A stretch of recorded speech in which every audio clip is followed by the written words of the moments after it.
Hey guys, welcome into another episode of From the Wing. I am Christian Clark, the Pelicans beat writer for NOLA.com and the Times-Picayune.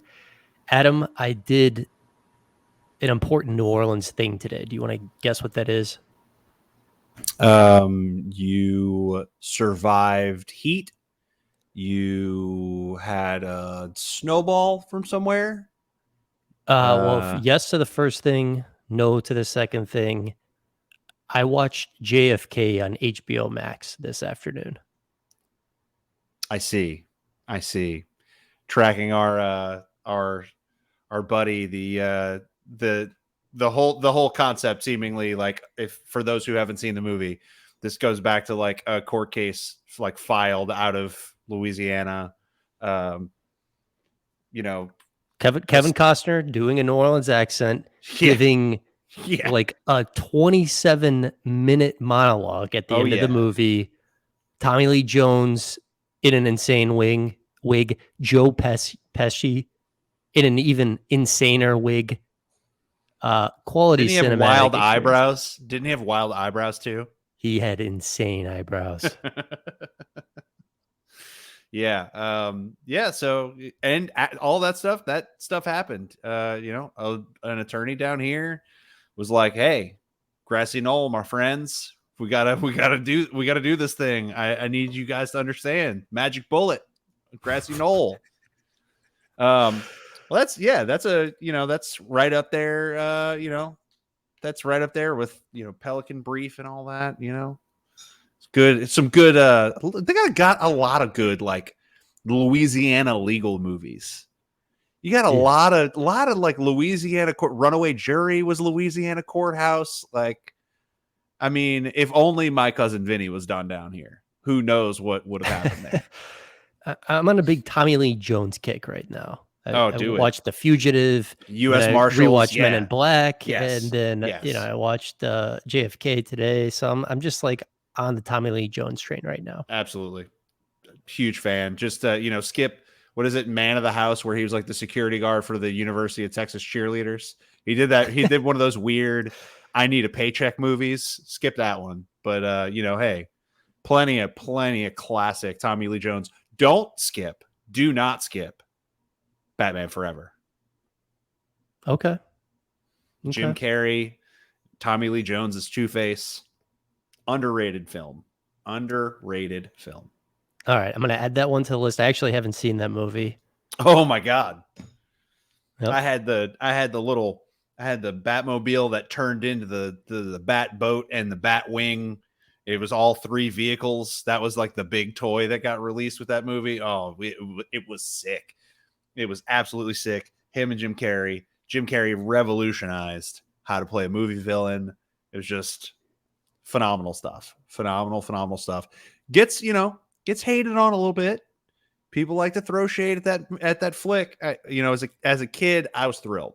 I was very happy with that product. Now, Batman and Robin, that one is indisputably terrible, but at least we got Arnold Schwarzenegger with a horrendous accent being Mr. Freeze, saying all kinds of really terrible cliche comic book lines. So at least you have that. That was what I did today, Adam. Good times. I watched the schedule come out, and then I sat on my couch for 3 hours, which is how long it takes to take that movie in, and it was an experience. Not to get too deep into this, but I think going in, I was a conspiracy guy. I think most people, if you like look at the Gallup polls, believe there was more than one shooter. So I was a conspiracy guy, and I know it's not like this is a documentary, but after seeing this, I'm only more emboldened that maybe there was more than one shooter. But you did not come here for those takes. Let's just zag away from this lane before we go too far down to it. We're going to talk about the schedule release, and then we're going to talk about Team USA, which Brandon Ingram is a part of. I've watched 2 of the 3 exhibition games so far. There's 2 more, and then they're going to go to the Philippines and play group stage. And I think this team's pretty good. I think they got a really good shot at winning gold. But the schedule dropped today. My biggest takeaway, a couple of them, the 12 national TV games, which is really 6 because 6 of them are on NBA TV. So they're going to have, I think, 4 on ESPN and 2 on TNT. I thought that was very noteworthy for reasons we can get into. And then the other one for me, 10 of their first 15 games are at home. The Pelicans were a very good home team last year. They're pretty terrible on the road. I think it's going to be critical for them to make some hay at the beginning of this schedule and to hit the ground running. Just because I anticipate them again to be a team that is much better at home than on the road. Most NBA teams are like that. But what were your thoughts on the schedule that got dropped? First of all, you just missed the top takeaway from the Pelican schedule release was none of those things. It was the fact that we hired CJ McCollum clone Jaleel White, aka Urkel, to participate in the release video, which was an A plus move from the media team around the Pelicans. Phenomenal video. They worked in some voodoo. This is 2 straight home runs by the Pelicans digital team. Last year was the Griff piano video with Zion, as some of you might remember. And never. Then, this year, not listeners of this podcast. They would never, why would they know that inside baseball? Yeah, no, it was an absolutely killer video. Like, it was funny enough that people that don't care about basketball laughed at it. Like, I sent it to people that do not care about the Pelicans because I knew they would find this funny, because we still recognize now he looks a lot more like Stefan Urkel these days. But hey, it was had like a little story baked in there. He gets a little jealous of being like the backup CJ, decides to take over his life. Like, that's just you want to talk cinema? That was cinema. You know what my favorite part about that was? One of them was when it goes, like CJ has kind of figured the scheme out and he's hiding behind the locker like Tupac. That part made me laugh. But another small part that really made me laugh was when his clone was doing the podcast. Like, I imagine if NBA players really did have clones, like, they would totally be like, hey, bro, like, I'm really tired. Can you do this podcast episode for me today? Like, I think that would absolutely happen if NBA players really had clones. The only thing we were missing was post-game media. That would have really been, that's what we were missing. Yeah, you hit a button. It's like, only give stock answers. Go in there. I'm going home. I'm getting a plate at home. And then, like, that would have been the only way I might have rewritten this is if he did some post-game media, and when he took over CJ's life himself, he gave like out of the box answers and really expressed himself in post-game. And then we were like, timeout, get out of here. It was good stuff. But yeah, I loved it. One of the things I think, this is the time of year when I go to a wonderful website and Twitter account called Positive Residual. As soon as the schedule gets released, there's an account that immediately gives you a crunch of like how the schedule breaks down for everybody. Number of back-to-backs, rest advantage games, rest disadvantage games, who has the longest road stretches, things like that. And you may find it interesting that Pelicans are near the top of the league in terms of games with rest advantage. And are sitting pretty well in terms of number of games without rest advantage. They're like top third of the league in terms of how their schedule is going to fall against other opponents. Funny enough, the one that sticks out that isn't the Pelicans on there that really got a shellacking when it comes to rest advantage, meaning rest advantage, quick definition for those who don't care that much. It just means that you come into a game with more days of rest than your opponent. That simple. The Los Angeles Lakers, 27th in the league in terms of rest advantage. They are at a disadvantage a lot. They are a net -5 in terms of games where they are at a disadvantage versus at an advantage. And their number of games at an advantage is 27th in the league. So they're in some trouble for a team based around older guys that have historically had some injury issues. So that was interesting. Does it look to you, and maybe this was just my eyeballs, like skimming the schedule, does it feel like our road trips are really long and there's a lot of them? Like, it feels like we are home for 5 games and then away for 7 and then home for 3 and then away for 8. Like, these road trips seem really, really long. And I think we ended up with like what, 12 back-to-backs? I think that is a fair point. It is a very segmented schedule. I think the one I tweeted out, has like the home games in red and the away games in blue, and it's like there's a lot of just big old red blocks and a lot of big old blue blocks. I want some Um, purple, baby. I need some purple. yeah, and like the longest homestand of the year is like right at the beginning of the year. It's in November. Dallas, Denver, Minnesota, Sacramento, Sacramento.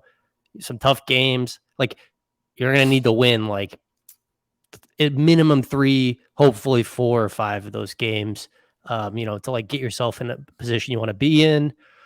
And You're right. It is pretty segmented. But the stretch run too. The stretch run, like, end of the season, West Coast road trip, Phoenix, then Golden State Kings, yep. Portland, and it's all 9 o'clock games on the West Coast. Like, ugh. Yep, Ugh. three straight 9 o'clock games, and then this definitely caught my eye as soon as I looked at the schedule. Last day of the regular season, April 14th. First, the Los Angeles Lakers at home, 2:30 p.m. The time can get changed on the last day of the regular season. It often does, just so like teams who are in contention with each other for spots, don't know the outcome of the game, so that might get like flexed. I wouldn't be surprised if it ends up on national TV, but there's a fairly good chance that is a consequential game for play-in tournament hopes, for playoff position jockeying, for like maybe even elimination, and another level of intrigue there. This is potentially the last year where the Pelicans and the Lakers fates in terms of the draft are directly intertwined. The Pelicans have the Lakers unprotected first in 2024. They have the option of deferring it into 2025. I would probably, if I had to bet on one of those outcomes today, I think I would bet that it gets kicked down the road to 2025. Another year for LeBron and AD to get a little bit older. I think the Lakers, unfortunately, had a pretty good offseason. I think they're going to be pretty good, as long as there's not a catastrophic injury, and there might be. But it's possible next summer the Pelicans have the Lakers unprotected pick. Get your taxes done early, folks. Put the kids to bed. We're going to have a barn burner to end the season here. We're going to get to April 14th, day before tax day. Get them done. Don't be worried about it. AD, maybe he's playing. Maybe they're resting him at that point. Who knows? I think the Lakers are, it reminds me of the trade deadline. I don't think they got like really better, and especially like better in the long term. I don't really think so. I would love to know. I would love to hear, be a fly on the wall, the behind the scenes conversations that led to Austin Reaves not getting a giant sheet thrown at him by the Spurs or Houston Rockets. If you're going to tell me that was not some like LeBron James Space Jam 3 stuff, something's rotten in the state of Denmark over there. I know it's a really old saying that nobody knows. It is ridiculous that somebody didn't throw like a $20 million a year offer sheet at Austin Reaves. Like, I don't get how it didn't happen, especially from those two teams. Like, he would have fit either one. I think the Spurs, especially with Wemby, having like a shooter creator who's like, he just seems like he would work there. Yeah. And they just didn't even do it, which means they had to feel like they couldn't do it. So yeah, I mean, like the Lakers obviously telegraphed before free agency, we will match anything he gets. If you extend the offer and they match 2 days later, I guess it ties up your cap space. But the Spurs don't care about tying up cap space. Yeah, the Spurs, you're right about that one. It's like that they could have been in the position. Why not? Why not try to pry him away? He could outlive that deal too. Like he could outproduce that number. If you watch Team USA versus Spain, it came on, I think, like, when the Saints preseason game was wrapping up and lasted afterward. Team USA had like a 10-point lead at halftime, and then it got really tight in the third quarter. And Reaves kind of bailed them out if you watch that game. Like a couple tough buckets, a couple defensive plays. Like the momentum had shifted in Spain's favor, and then Reaves, had like a 6-minute stretch where he was like the best player in the game that kind of turned it back in Team USA's favor. The guy's just good. He's just good. Yeah. Yeah. We probably all stereotyped him. We were like, oh, average athlete, white guy shooter.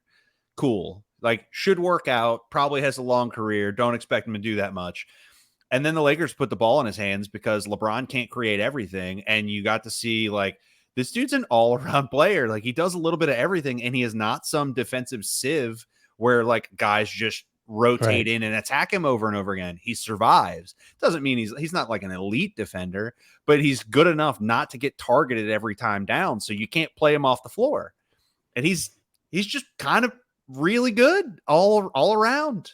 And he's a great shooter. I'm him. Other takeaways on the schedule. They're going to open the season at Memphis on October 25th. I think that's just a pretty fun one. Like I'll definitely have some juice for that game. John Morant will not be playing that night. He's going to be serving a 25-game suspension because of the old the gun stuff, the firearm stuff on Instagram Live. What gun? DeMichael Cole, who is a Grizzlies beat writer for the newspaper up there, pointed out that his first game that he's eligible to return will be December 19th against the New Orleans Pelicans in New Orleans, the game that is nationally televised. That is a new level of guy returns against the Pelicans. I mean, so where do you sit on the on guy returns against the Pelicans? Do you feel like there truly is like some karmic tie to stars returning from injury against us, or do you just like blow it off like, oh, it's not a thing? Like, do you play into it a little bit? Because I buy it. Interesting. I don't buy that one. I think that like the Pelicans have had so much of their own injury luck. They feel snake bitten when anything bad happens. And that's an instance where it's like, oh, we're so cursed. It's probably just one of those things where it started to happen so many times that now the entire fan base pays attention very specifically to that thing. It's probably not that much more than anybody returning against other teams. And it just, because it's us and we've seen it so many times, every time one comes back, we're like, oh, of course. And this is like before the season even starts, we don't have anything to do. We're like, oh, of course he can come back against us. And of course he will. And he'll drop 30. And of course, that's how this goes. Terrible stuff. But hey, and for whatever reason, there's a I forget what point in the season it is, but we go out on a West Coast road trip. And speaking of these like long away trips, for whatever reason, we do a run of games on the West Coast. We play Portland, and then we fly from Portland, not home, but to Memphis. And we give Memphis a home game after a West Coast road trip. So that'll be fun. It's funny you bring that one up. I don't know why we did that. Well, it's funny you bring that one up. I had someone in the Pelicans organization specifically complain to me about that last week. The teams get the schedule like a week beforehand, so they can try to petition the league to make changes. Be like, hey, look, we feel like this is really unfair. And a lot of times the league will be like, well, look, sorry, like sometimes things are going to be unfair. This is really complicated. That was specifically brought up to me, like Portland to Memphis. Your West Coast road trip. You're right. You're this far away from going home, and you just don't go home, and you give them the benefit of, I've had you out on the coast, and now you come here and you play on my floor. It does feel like a tinge ridiculous. Even if we just like came home for a couple games, then went to Memphis, it feels like something better could have been done. But like you said, this is visually like a weird schedule. It feels less home away. Like it feels less like you described it as like, red and blue for home and away. And most schedules have felt more purple to me. And this one feels very drastically like 5 games, 7 games, 5 games, 6 games, 4 games, 6 games. And it's just constant home away, home away. Do you think it is fair to say that the mantra for the Pelicans this year has to be no excuses? Like this, like the national TV game thing to me says, like this is a prove it, no excuses year for the Pelicans for a variety of reasons. Like there's a lot riding on this year, and this has to be a no excuses year. I mean, call me when it's game 1 and I know who's in the starting lineup. Because it's hard to say there should be no excuses when I don't even feel comfortable telling you who our starting 5 is going to be. Look, Vegas and the NBA have both just called us out at this point. Like they kind of did last year too. Like the cable TV numbers have been going down year after year. Vegas cut into our estimated win total last year. They're both looking at you saying, doing the Ron Burgundy gif, I don't believe you. Like that's what's happening from both of them. Like, I don't believe you're going to be healthy. I don't believe you're going to put it together. So I'm not going to give you 50 wins. You could potentially do that, but I don't believe you're going to be healthy enough to do it. And the NBA is like, I'm going to quit betting my cable setup around this damn team. I mean, I just think when you look at the national TV games totals for the last 4 years, 30, 2019, 20, 19 in their first 37 games in 2020, 2021. That was a weird season because only the first half of the season got announced before the season started because of COVID. Then 15 all the way down to 15, then 18 last year, and this year being 12. It's almost like the stock price of Zion Williamson. You know, I was like, whoa, 30, like coming out of Duke, like, oh my God. And then, you know, which is why Drew was our MVP. Yeah. Which is why Drew was our team. Like, I look at that number as like, this is, you know, like a stock is like consumer confidence, right? And like this company or whatever. I don't know. I didn't study finance in college, but it's like a stock price on Zion Williamson. Like, that's what I look at this number as. Yeah. You know, Russillo does versions of that game, like the stock up, stock down for like quarterbacks and stuff like that. Always has. It's kind of like a direct view. I mean, that's the part that's always missing, right? That's the part that always breaks. That's the part that controls the upper tier success of this team. Is Zion healthy or not? And I'm never going to feel comfortable saying he is. What makes it so difficult is it, like, I hear a lot both ways, and it's like it could go either way, and I have no idea. And like I really believe there are such a wide range of outcomes for this guy. And I do think like the Joel Embiid type arc where it's like this guy barely played at the beginning and then his habits got a little bit better. And, you know, he's finishing in the top 5 of MVP voting, you know, for a couple years in a row. I think that's within the realm of possibility. And I also think the opposite of that is within the realm of possibility. And I won't get into that today because it's just too depressing, but it's just, I believe all these range of outcomes are on the table, but like, this is the year for me where it's like, okay, depending on how this year goes, I think I will start strongly believing one could happen, you know, is more likely to happen than the other the rest of your career. It's like, if you didn't learn after all this stuff and there aren't like improvements after all this stuff, and, you know, a lot of it has been bad luck, but as Zion has even admitted, a lot of it's been within his control. Like, it's just, the light bulb is just not going to go off for you, at least in this situation. So like this is just a huge year. Yeah, I'd slightly edit that. So you had it right. Well, I think range is slightly misleading. I don't think there is like a range of outcomes. I think it's binary, but it's binary. It's polar. It is either he is going to figure it out enough to play 60 games a year and he will be a great in the game, or he will not ever figure it out and teams will stop betting on it. Like, he'll fail out of here. Another team, another random desperate team will take a shot and give him like a half max contract for a year or two to see if he could figure it out there. And then he doesn't figure it out there and it all falls apart. There are not really stories in the NBA of guys not figuring it out for like 6 years and then putting it together. That doesn't really happen. We do have like the 2-3 years takes a while for a guy to get it, especially guys with weird bodies. We also have a lot of stories of guys with weird bodies that gave you like 4 or 5 years of great production and then everything fell apart. So like, he might even figure it out, and by then too much damage may be done for all we know. Like, yikes. We're like, why are we talking about this again? This is supposed to be the hopeful time of the year. We're like 5-6 weeks out from media day before things really get going.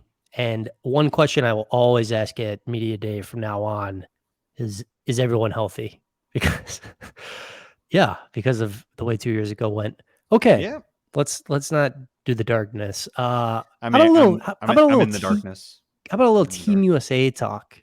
Yeah, let's do it. They beat the number 1 ranked team in the world on Sunday. A very pretty good Spain side that has the Hernan Gomez brothers. The fighting Hernan Gomez? You know, I can't laugh. Like, I watched all of Eurobasket last year. Like, Spain is legitimately good. The international game is just, it's different than the NBA game.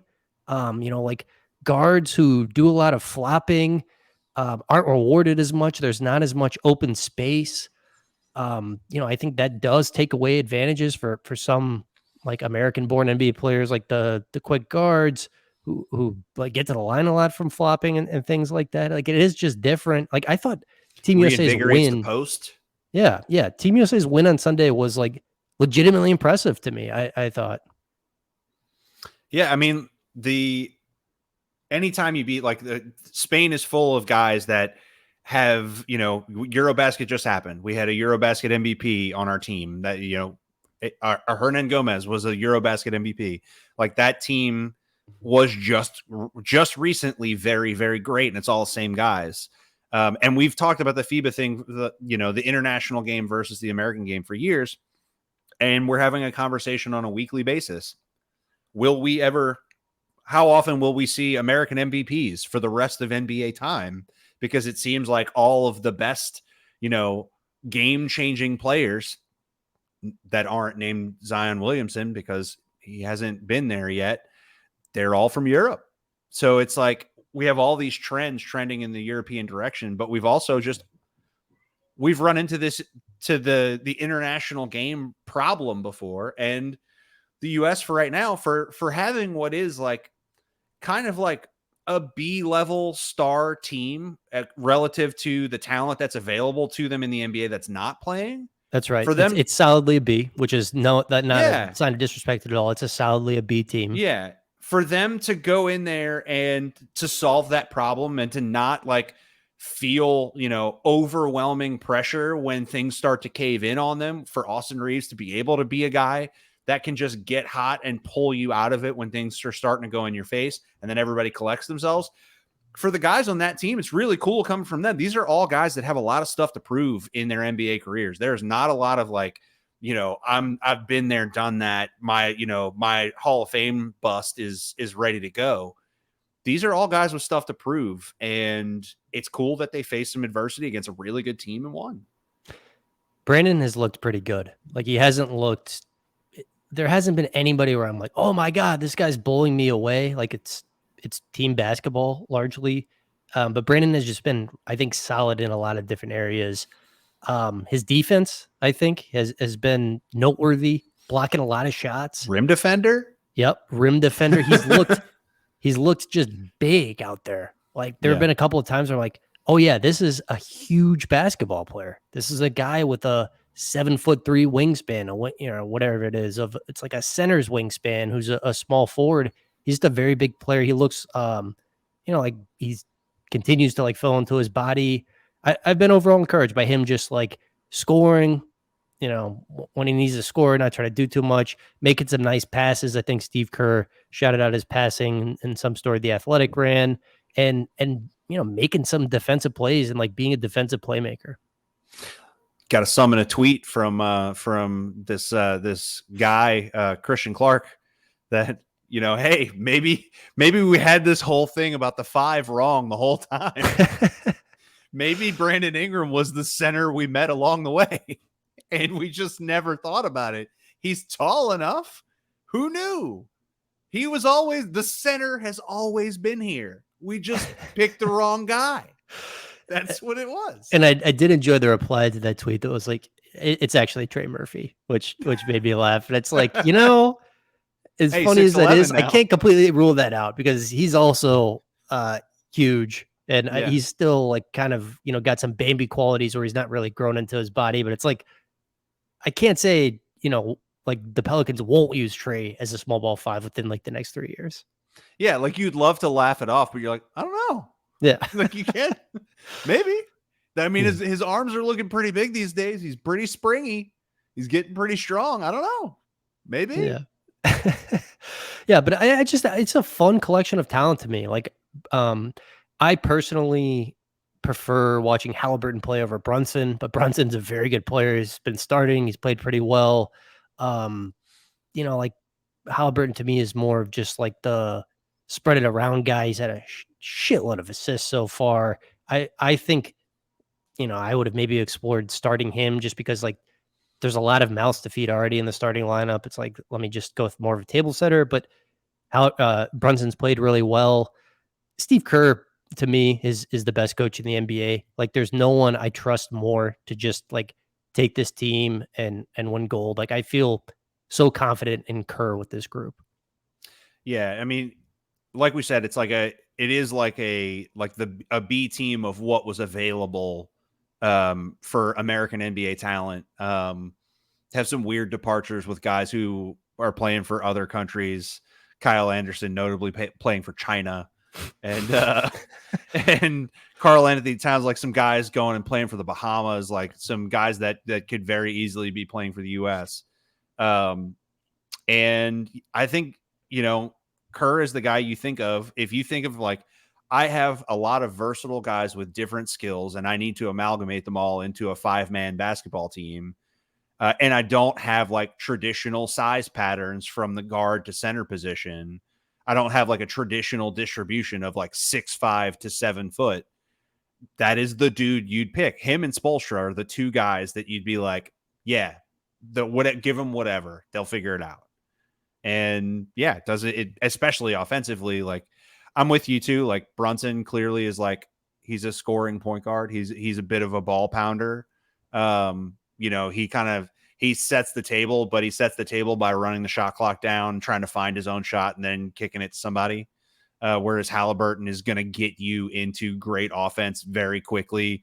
And he's going to take the shot if you give him nothing else, and he's going to make it. They're running the Warriors offense, and Halliburton is just, to me, more of a natural fit to be, like the point guard of that offense versus Brunson. But that's not to say that they can't be successful with Brunson at the controls.